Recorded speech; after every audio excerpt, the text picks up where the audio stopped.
Je discutais avec une amie Carla qui est psychologue et on échangeait sur pourquoi les gens qui ont une loyauté profonde en amour se retrouvent systématiquement attirés par des personnes qui aiment attirer les autres, qui aiment attirer l'œil, qui ont presque des tendances infidèles, toujours attachés à ces personnes qui nous ont fait vivre des montagnes russes et qui sont pourtant des personnes qu'on sait ne sont pas adaptées à nous-mêmes. Et pourtant, ce qu'on perçoit être de l'amour en tout cas, ça n'apparaît qu'avec ce type de personnes. On va comprendre ce qui joue dans nos têtes à ce moment-là. Prenons l'exemple Marie, qui est une femme qui a eu un vécu assez particulier avec ses parents. La relation avec sa mère était extrêmement conditionnelle. Elle avait besoin de prouver des choses pour recevoir l'attention, où elle se sentait valorisée, écoutée, à partir du moment où elle faisait quelque chose. Malgré ça, cette jeune femme, à partir d'un moment, elle a vécu une déception très forte parce que malgré le fait qu'elle donnait énormément, elle n'a pas reçu ce qu'elle trouvait juste pour elle, qui faisait qu'elle se sentait inconsciemment aimée. L'objectif de Marie, c'est de prendre confiance en elle face à l'amour en donnant quelque chose. Et elle reçoit. Mais malgré ça, c'est jamais assez. Et dans son caregiver, son donneur d'attention, elle se retrouve sans cesse à vivre tout de même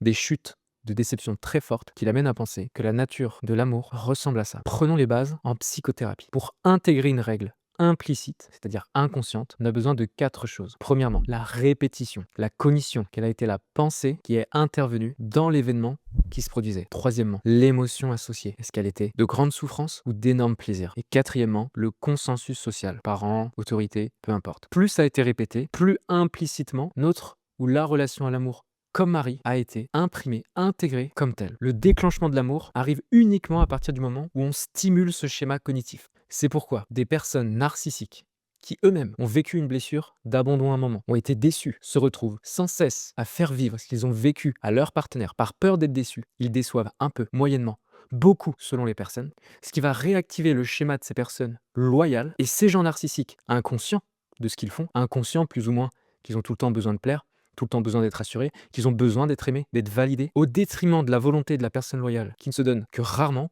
le narcissique qui partage ses vulnérabilités dans un but inconscient, pour d'autres raisons de schéma cognitif qu'on viendra expliquer ici, provoque instantanément un moment la faille où la personne loyale s'autorise à l'aimer parce qu'elle a vu suffisamment de signaux, pour venir réconcilier, non pas mentalement, mais émotionnellement, par une approche qui combine des exercices comme la respiration et des exercices de systémie et de TCC, que je pourrais venir détailler le comment ici même, pour venir intégrer en quoi l'enfant blessé qui est habitué à ce conditionnement de l'activation de l'amour, pour venir changer le qui provoque l'amour, ne devient plus et n'est plus provoqué de manière implicite par l'autre, mais enfin et pour la première fois par soi-même, le loyal. C'est pourquoi il est essentiel d'être à l'aise avec l'opposé de ce que tu veux en amour, qui nourrit cette insécurité, que tu obtiendras ce que tu veux en amour, qui est le paradoxe de cette insécurité. Rejoins-moi si tu veux en savoir plus.